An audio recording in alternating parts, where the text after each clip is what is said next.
Bismillahirrahmanirrahim. Assalamualaikum warahmatullahi wabarakatuh. Alhamdulillah wa syukurillah ala nikmatillah. Wassalatu wassalamu ala rasulillah wa ala alihi wa sahbihi wa man wala. La hawla wa la quwata illa billah, amma ba'd. Anak-anakku sekalian yang berbahagia, bersyukur pada Allah, saat ini kita dipertemukan kembali oleh Allah dengan bulan yang sangat mulia, bulan yang penuh ampunan, bulan yang penuh rahmat, bulan Ramadan yang mulia. Mudah-mudahan apa yang kita lakukan saat ini menjadi tambahan amal soleh kita kepada Allah, dan mudah-mudahan menjadi tambahan ilmu yang bermanfaat. Anak-anakku sekalian, menyingkat waktu, pada kesempatan kali ini sesuai dengan jadwal yang sudah kalian terima, kita terima semua, bahwa saat ini kita akan membahas tentang fikih toharoh.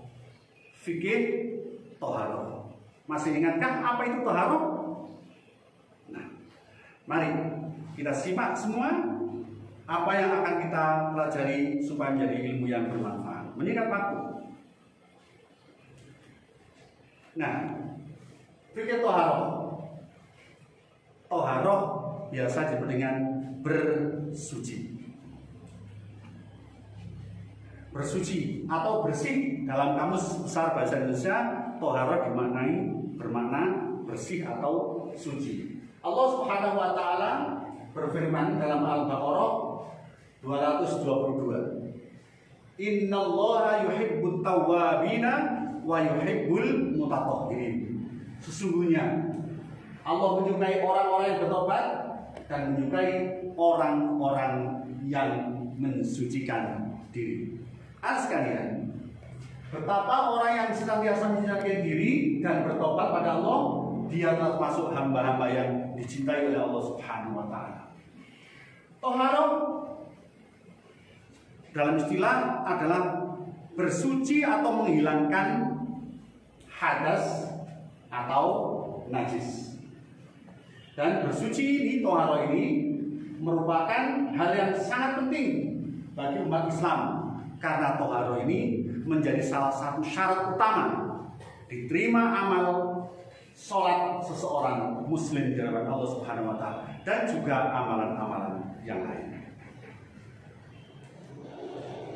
Nah, begitu pentingnya bersuci, maka kesempatan ini akan kita bahas bersama. Pertama, apa itu najis? Apakah hadas itu? Apa sajakah yang termasuk benda-benda najis? Dan bagaimana cara bersuci dari najis dan hadas tersebut? Anak-anakku sekalian, tentu kalian masih ingat, mungkin dulu di pelajaran-pelajaran sebelumnya, di jenjang ibtidaiyah atau SD, atau di TPQ atau tempat-tempat lain, tempat pengajian, kalian sudah pernah diajarkan tentang benda-benda yang termasuk najis. Apa najis itu? Apa hadis itu? Mari kita simak. Nah, toharoh atau bersuci itu bisa dikategorikan dalam dua.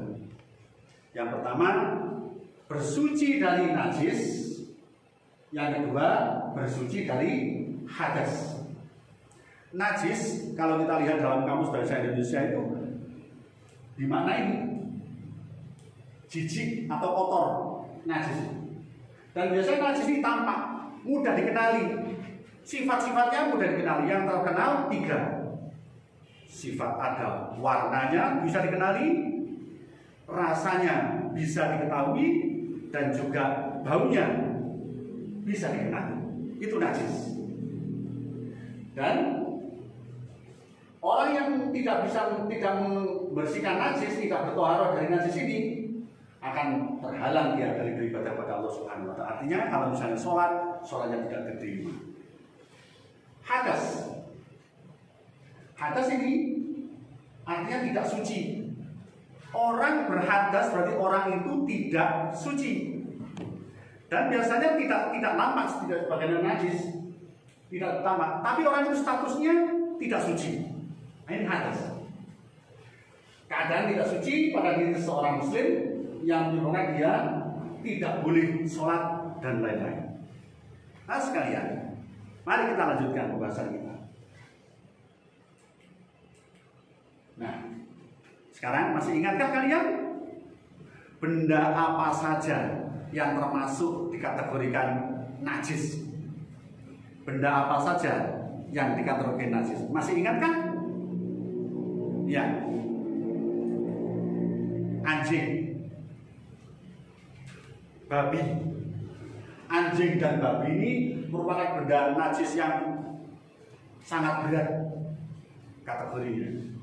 Kemudian ada semua benda yang keluar dari dua jalan, kelamin dan anus. Semua yang keluar dari dua jalan itu kategori najis. Kemudian muntah dari perut. Kok muntah? Apa ada muntah selain dari perut? Iya. Semua yang keluar dari tubuh kita, dari pencernaan kita disebut muntah. Ada orang kadang-kadang sudah makan, kemudian beberapa lama balik lagi. Nah itu makan sudah berada di lambung, kemudian keluar lagi. Dan yang seperti itulah yang kategori najis. Kalau misalnya masuk masih dalam mulut, kemudian keluar, belum najis. Kemudian darah. Berikutnya, benda cair yang memabukkan. Benda cair yang memabukkan. Ada benda yang memabukkan tapi tidak cair. Kemudian ada madi, wadi, dan juga ada air muka yang sudah berubah baunya. Kita luka, terkena gores atau karena terjatuh, kemudian kan ada cairannya itu. Kalau masih baru biasanya belum berbau. Tapi kalau sudah berselang lama, maka cairan itu berbau dan itu kategori najis. Apakah hanya ini? Masih ada lagi, kita lihat. Nah, nanah termasuk benda najis. Air empedu. Tahu empedu? Itu biasanya ada di bagian organ dalam dari makhluk hidup. Semua bagian bangkai hewan kecuali ikan dan ular, semua bagian dari bangkai.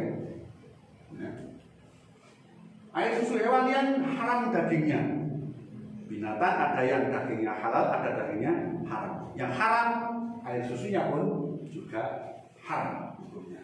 Dan yang terakhir, bagian tubuh hewan yang terpisah atau terpotong saat masih hidup.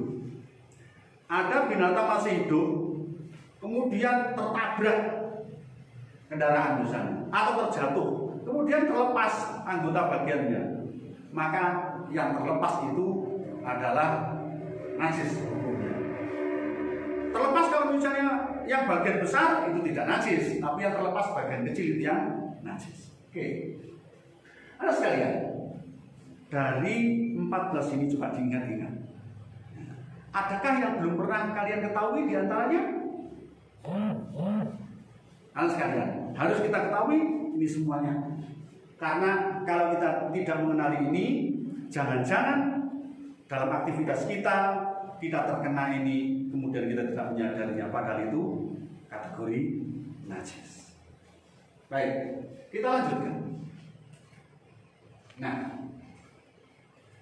bersuci dari najis ada bersuci dari hadas.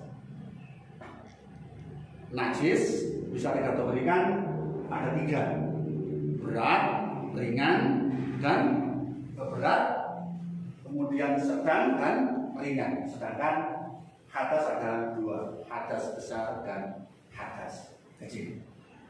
Sampai di sini ada yang belum paham? Coba diperhatikan sebentar. Sebelum kita bersuci dari hadas atau najis, perlu kita kenali apa saja yang bisa kita gunakan untuk menghilangkan hadas, apa saja yang bisa kita gunakan untuk menghilangkan najis. Kita lihat. Untuk menghilangkan hadas kecil, air, batu, kayu, tisu atau kertas, Air, batu, kayu, tisu atau kertas. Ini yang masyhur. Tapi ada satu lagi sebenarnya juga mensucikan untuk bisa menghilangkan najis atau hadas, tetapi tidak terkenal, tidak lazim digunakan. Tapi ada, yaitu apa? Api. Masa api bisa buat? Iya. Tapi kalau kita misalnya mau bersuci pakai api ya jangan. Maksudnya untuk mensucikan benda-benda tertentu. Dengan dipanasi api, maka benda yang semula najis menjadi suci. Ini ya. Baik, kita lanjutkan. Nah, bersuci dari najis. Sebelum kita lanjutkan sini, kita lihat sejenak.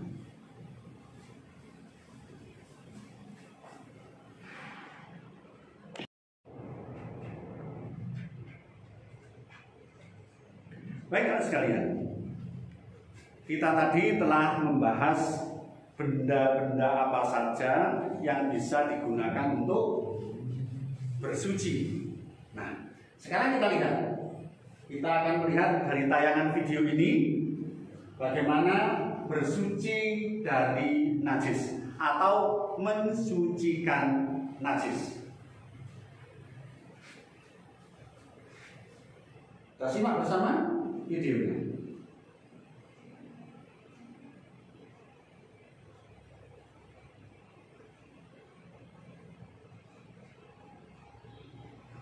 Nah sekalian, ini adalah kotoran hewan.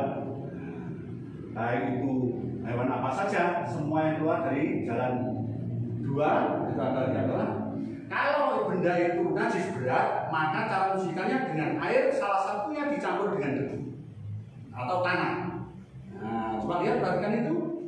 Itu ibarat itu contoh dari lantai yang terkena najis berat. Anjing, babi, nah itu cara mensucikan seperti itu. Salah satunya tadi bisa dibasuh dengan 7 kali, salah satu basuhannya dicampur dengan tanah. Ini bisa kita lihat. Dan misalnya di sana ada, misalnya di lantai kita itu terkena najis, kotoran, ayam atau binatang lain, maka kita harus hati-hati, jangan sembarangan. Sebaiknya diambil dulu, dibersihkan dulu yang kotor itu, bagian najisnya diambil dulu, dibersihkan dulu. Setelah bersih, baru digosok-gosok lagi. Ya, setelah hilangnya digosok-gosok, dipastikan hilang warnanya, bau dan rasanya. Setelah itu diguyur dengan air secukupnya. Dengan begitu maka itu sudah bersih, sudah suci. Tidak harus satu ruangan dispel semua, tidak. Ya, tidak. Tapi cukup misalnya di situ ada kotorannya apa? Kotorannya dibersihkan dulu, dibersihkan, sifat-sifat najisnya dihilangkan, bau, warna, rasa dari najis itu sudah hilang. Setelah itu diguyur dengan air. Ini cara mensucikan najis misalnya kotor. Apabila kita tidak ingin atau pakaian kita terkena najis sebagian, kemudian kita tidak mesti harus mencuci keseluruhannya. Misalnya sarung kita atau celana kita, di ujung celana kita terkena, maka bisa jadi di ujung celana kita saja yang kita sucikan. Tidak harus keseluruhan celana dilepas, dia rendah. Ya. Nah, itu adalah langkah-langkah yang bisa dilakukan untuk mensucikan benda yang kena najis. Jadi bisa diulang lagi ya tadi bahwa kalau najisnya itu najis berat, anjing dan babi, baik itu dagingnya, air liurnya, kotorannya, maka cara mensucikannya harus dibasuh sebanyak 7 kali. Sebanyak 7 kali. Salah satu diantaranya dicampur dengan tanah. Baik, ini cara mensucikan najis. Jadi najis itu bisa hilang dengan dibersihkan. Sehingga ketiga sifat najis, bau, warna, dan rasa sudah hilang. Kalau warnanya masih sudah hilang, rasanya bukan sudah nggak ada, tapi baunya masih menyengat, maka itu belum suci. Karena ada satu sifat yang belum hilang. Maka ketiga sifat najis itu harus hilang, baru dikategorikan suci. Baik, nah sekalian, inilah cara menghilangkan najis. Kita lanjutkan.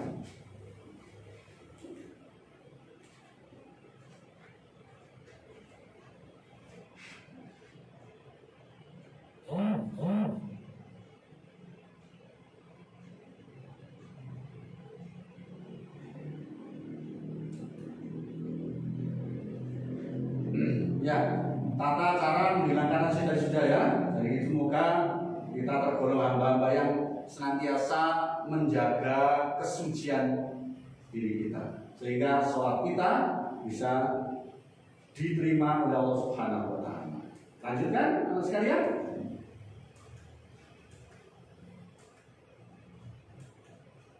Nah, kalau tadi menghilangkan najis, sekarang kita akan lanjutkan bagaimana untuk menghilangkan hadas agar seseorang terhindar dari status tidak suci tadi. Ingat tadi, hadas adalah status tidak suci. Walaupun tidak kelihatan. Misalnya orang berhadas, apa yang berhadas? Kalau orang kena najis, apa yang kena najis? Tangannya, pakaiannya, atau bagian tubuhnya lain. Tapi kalau hadas nggak kelihatan. Tidak kelihatan. Apa itu? Misalnya orang yang batal, misalnya orang yang sedang buang angin atau buang air kecil, maka orang tersebut walaupun air kecil yang dibuang tidak mengenai pakaian atau bagian tubuhnya, status dia adalah berhadas kecil. Orang yang buang angin kan nggak kelihatan tuh. Orang yang sebelum buang angin dan sudah buang angin ya sama aja kelihatannya. Tetapi karena dia sudah buang angin, maka statusnya dia adalah berhadas kecil. Bagaimana caranya menghilangkan status hadas itu supaya dia kembali suci? Kita simak uraiannya.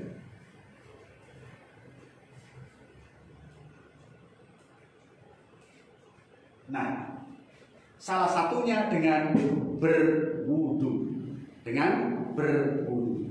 Kita lihat bagaimana cara berwudu yang baik setelah yang satu ini.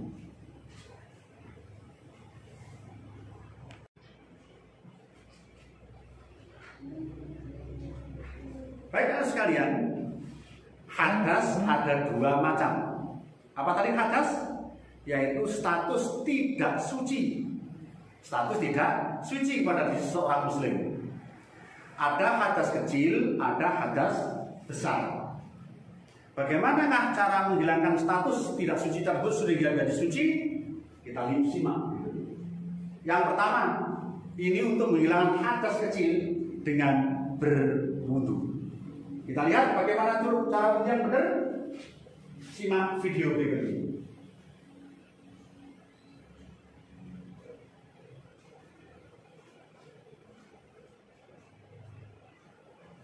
Nah, ada dua kategori. Hadas kecil, ada hadas apa tadi? Hadas besar. Hadas kecil dihilangkan dengan berwudu, hadas besar dihilangkan dengan cara mandi besar. Mandi seluruh tubuh. Nah, kita lihat yang pertama berwudu. Kita lihat berwudu, perhatikan. Nomor 1, 2, dan 3. Pertama, kumur-kumur, ya, mencuci tangan, ya, berarti kan mencuci tangan yang bersih, kumur-kumur, ya. Kemudian setelah itu, nah, perhatikan, sebelumnya disunahkan untuk bersiwak atau gosok gigi. Ya. Jadi sebelum berwudu itu tangan dicuci, gosok gigi, ya. Gosok gigi, perhatikan mencuci tangan. Perhatikan sela-sela jari dibersihkan. Sela-sela jari dibersihkan dengan sesama. Kemudian dicuci tangannya, berkumur dan juga masukkan air ke hidung. Selanjutnya membasuh muka. Membasuh muka tidak sekedar di depannya saja, tapi merata di seluruh bagian muka. Tidak ada yang dengan pada saat itu pas membasuh muka itu dengan berniat, aku niat menghilangkan hadas kecil. Aku niat berwudu menghilangkan hadas kecil. Nawaitul wudu'a li raf'il hadasil asghari fardhu lillahi ta'ala. Dilanjutkan, lihat, membasuh tangan. Membasuh tangan, perhatikan, pastikan sampai siku. Bahkan lebih bagus lagi, dilebihkan sedikit dari batas sikunya. Nah, dilebihkan sedikit basuhnya. Tidak sekedar di batas siku, tapi dilebihkan, itu sunnahnya. Lebih utama. Kemudian setelah basuh tangan, nah itu perhatikan, membasuh sebagian kepala. Boleh dengan sebagian rambut, tapi yang paling sempurna perhatikan itu. Tangan dari depan dahi ditarik ke belakang, ya, dua tangan, kemudian ditarik kembali ke depan. Itu cara membasuh sebagian kepala yang sempurna.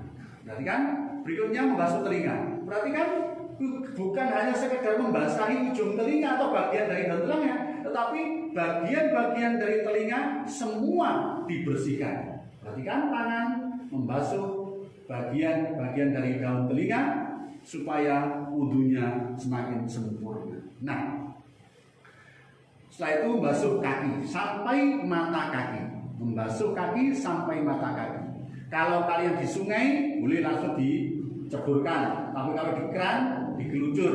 Dan perhatikan, agar lebih sempurna basahan kaki, di sela-sela dengan menggunakan jari kelingking. Nah, supaya membasuh kaki itu sempurna basuhannya, maka di sela-sela jari kaki dibersihkan dengan menggunakan kelingking kanan dan kiri. Ini adalah cara berwudu urutannya yang sudah benar. Dan diakhiri dengan berdoa. Asyhadu an la ilaha illallah wahdahu la syarikalah wa asyhadu anna Muhammadan abduhu wa rasuluh.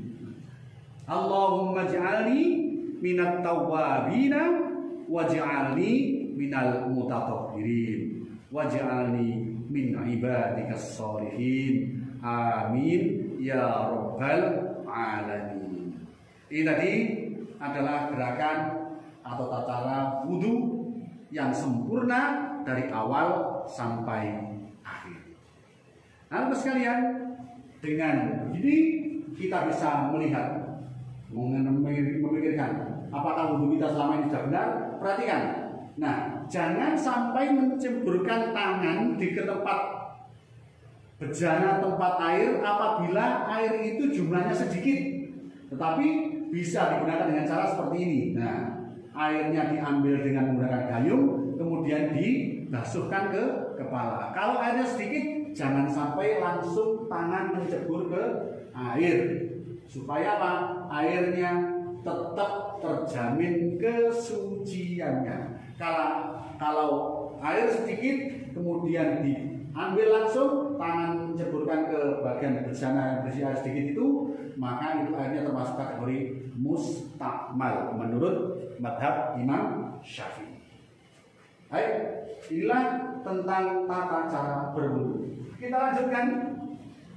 Di samping cara berwudu untuk menghilangkan hadas kecil, ada langkah berikutnya, yaitu ini hadas besar. Hadas besar. Tadi hadas kecil sudah dengan berwudu, hadas besar yaitu dengan mandi.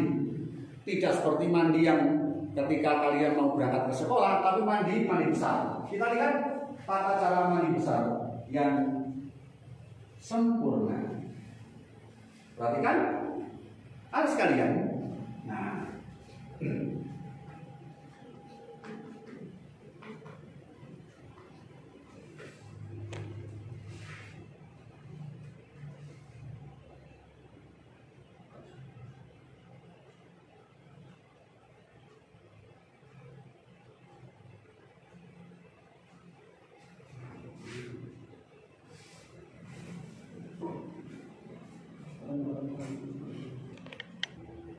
mohon maaf sekalian, untuk video bagaimana mandi besar ini ada kendala, mohon maaf. Bisa saya sampaikan di sini. Mandi besar itu adalah mandi seluruh anggota badan dari ujung rambut sampai ujung kaki. Perlu diperhatikan sebelum mandi besar, karena ini menghilangkan hadas besar, maka harus memperhatikan beberapa hal berikut. Yang pertama, disunahkan, dianjurkan sebelum mandi besar itu membersihkan dulu bagian-bagian tubuh yang kena hadas. Ya, bagian badan tubuh, dua jalan utama, kelamin dan juga anus dibersihkan dulu. Dipastikan sudah tidak ada kotorannya. Kemudian disunahkan untuk berwudu. Setelah berwudu, seperti yang contoh tadi, baru berniat untuk mandi dengan ambil gayung, diguyurkan air di bagian kanan dulu. Dengan bersamaan itu berniat nawaitul husla lirafil hadasil akbari fardhu. Aku niat mandi untuk menghilangkan hadas besar. Diguyurkan dari bagian kepala. Pastikan rata. Setelah itu bagian kiri rata, terus begitu. Kemudian dibersihkan, disabun dengan bersih, dan terakhir dibilas. Apabila sudah seperti itu, tidak ada bagian dari atas kepala sampai ujung kaki yang tidak terkena air. Semua pastikan terbasuh dan bersih. Baru itu sudah bersih dari hadas besar. Anak sekalian berbahagia, kita lanjutkan kajian kita. Setelah kalian mengetahui bahwa untuk menghilangkan hadas kecil dengan berwudu, hadas besar dengan mandi, ada satu tahapan lagi, yaitu bertayamum. Kita lihat sejenak.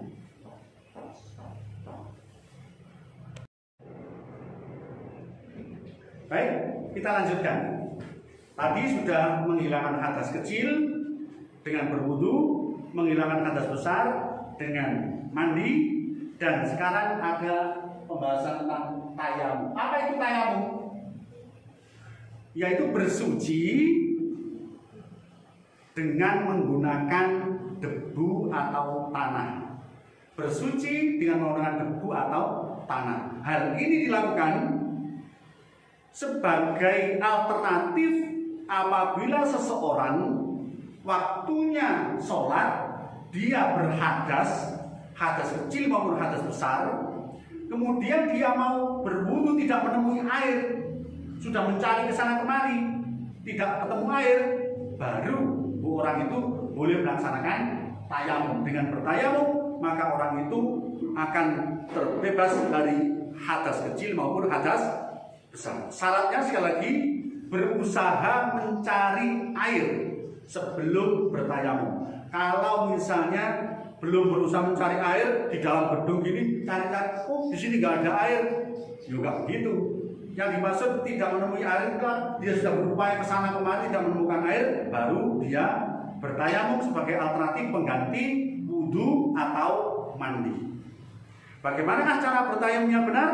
Kita lihat tayangan video ini.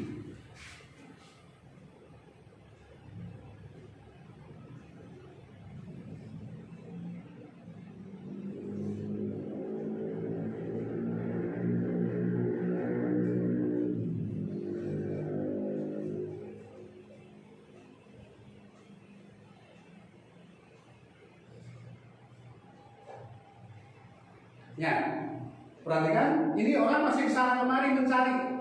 Nah, tidak menemukan air, akhirnya dia bertayamum dengan menggunakan debu atau tanah. Perhatikan apa yang harus dilakukan, apa yang dibasuh ketika bertayamum, apakah seperti wudu? Tidak. Walaupun ini menggantikan wudu, bertayamum tidak membasuh seperti basuh anggota wudu. Walaupun tayamum ini menggantikan mandi, maka tayamum tidak membasuhkan, tidak mengusapkan tanah atau debu ke seluruh tubuh, tidak. Perhatikan. Pertama, meletakkan tangan di bagian debu atau tanah. Kemudian jangan lupa Apa itu ya? Diketuk-ketuk dulu supaya tidak terlalu banyak. Ya. Diketuk-ketuk dulu supaya tidak terlalu banyak.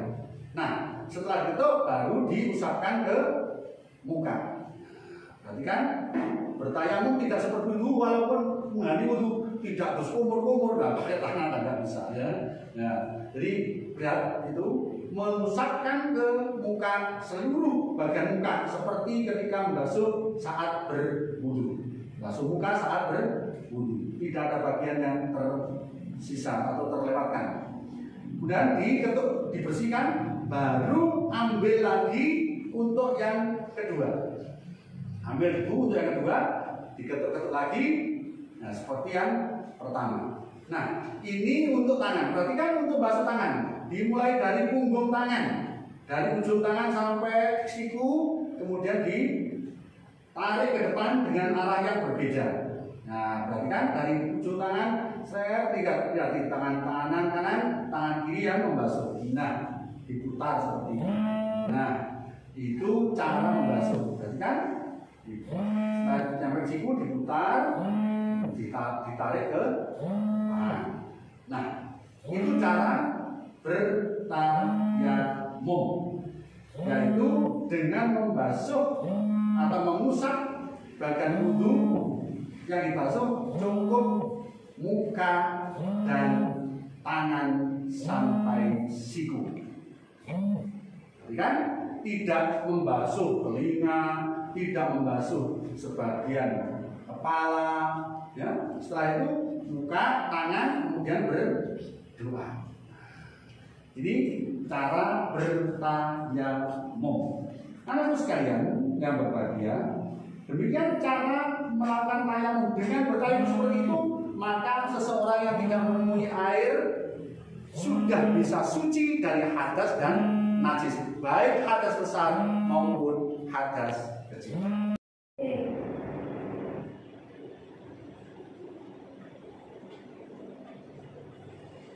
Demikianlah uraian singkat tentang cara bersuci dari hadas dan najis serta benda-benda yang termasuk najis. Mudah-mudahan bermanfaat. Semoga kita dijadikan golongan hamba-hamba yang suci sehingga ibadah kita, sholat kita semakin sempurna. Kalau ada yang kurang jelas bisa hubungi nomor ini, nomor saya. Ya.